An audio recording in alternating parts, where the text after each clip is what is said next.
एक दफा का जिक्र है, एक चिमटी जिलों के दाने जमा करने के लिए एक रास्ते से गुजर रही थी कि अचानक इसकी नजर शहद के एक छत्ते पर पड़ी। शहद की खुशबू से इसके मुंह में पानी भर आया।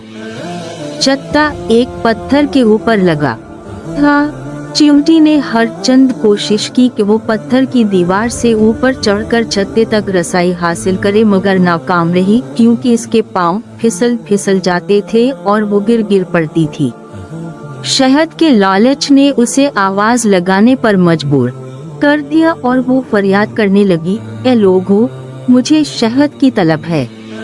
अगर कोई जवां मर्द मुझे शहद के छत्ते तक पहुंचा दे तो मैं उसे मुआवजा के तौर पर एक जिलो पेश करूंगी। एक परदार चिमटी हुआ में उड़ रही थी।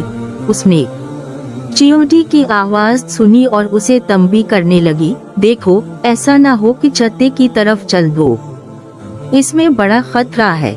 चिमटी बोली, फिक्र ना करो, मुझे पता है कि मुझे क्या करना है। परदार बोली, वहाँ शहद की मक्खियाँ हैं जिन की डनक है। चिमटी बोली, मैं शहद की मक्खियों से नहीं डरती, मुझे शहद चाहिए। परदार बोली, शहद चुपकाओ है, तुम्हारे हाथ पांव इसमें उलझ जाएंगे। चिमटी बोली, अगर यूं ही हाथ पांव चपक जाया करते तो कोई शहद न खा पाता। परदार बोली, तुम बेहतर जानती हो, लेकिन आओ, मेरी बात सुनो और शहद का ख्याल छोड़ो। मैं परदार हूँ, साल खुर्दा हूँ और तजुर्बा रखती हूँ। छत्ते की तरफ जाना बहुत महंगा पड़ेगा और मुमकिन है तुम किसी मुसीबत में गिरफ्तार हो जाओ। चिमटी बोली, अगर मुमकिन हो तो अपनी मजदूरी लो और मुझे वहाँ तक पहुँचा दो। अगर तुम ऐसा करने से कासिर हो तो ज्यादा जोश ना खाओ, मुझे किसी सरपरस्त की जरूरत नहीं और जो नसीहत करता है मुझे एक आंख नहीं भाता। परदार बोली, मुमकिन है कोई ऐसा निकल आए जो तुम्हें वहाँ तक पहुँचा दे, लेकिन इसमें कोई भलाई नजर नहीं आती और जिस काम का अंजाम अच्छा ना हो, मैं इसमें मुआवनत नहीं करती। चिमटी बोली, ख्वामख्वा खुद को खस्ता ना करो, मैं तो आज हर कीमत पर छत्ते तक पहुँचूंगी।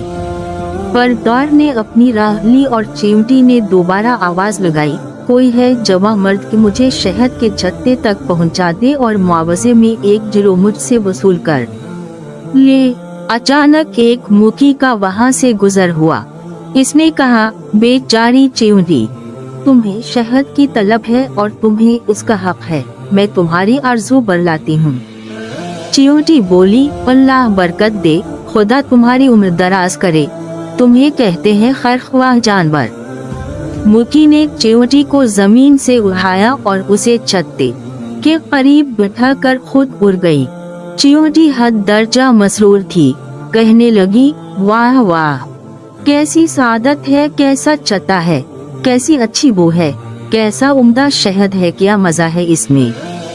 इससे बढ़कर और क्या खुशकिस्मती हो सकती है।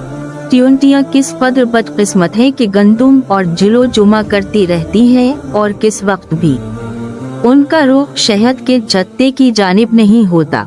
चिमटी ने इधर उधर से कुछ शहद चाटा और आगे बढ़ती गई, हत्ता कि शहद के हौज में जा पहुंची और अचानक उसे महसूस हुआ कि उसके हाथ पांव शहद से चिपक गए हैं और उसके लिए अपनी जगह से हरकत करना मुमकिन नहीं रहा।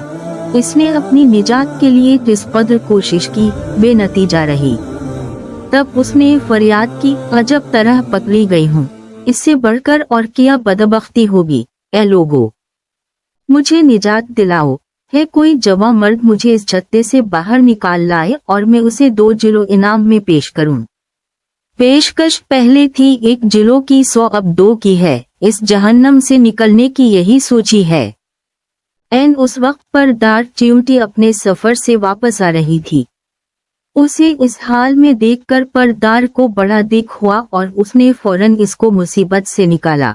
फिर बोली, मैं तुम्हें सरजनिश नहीं करना चाहती, लेकिन इतनी बात जरूर कहूँ कि ज्यादा लालच गिरफ्तारी का सबब बन जाता है।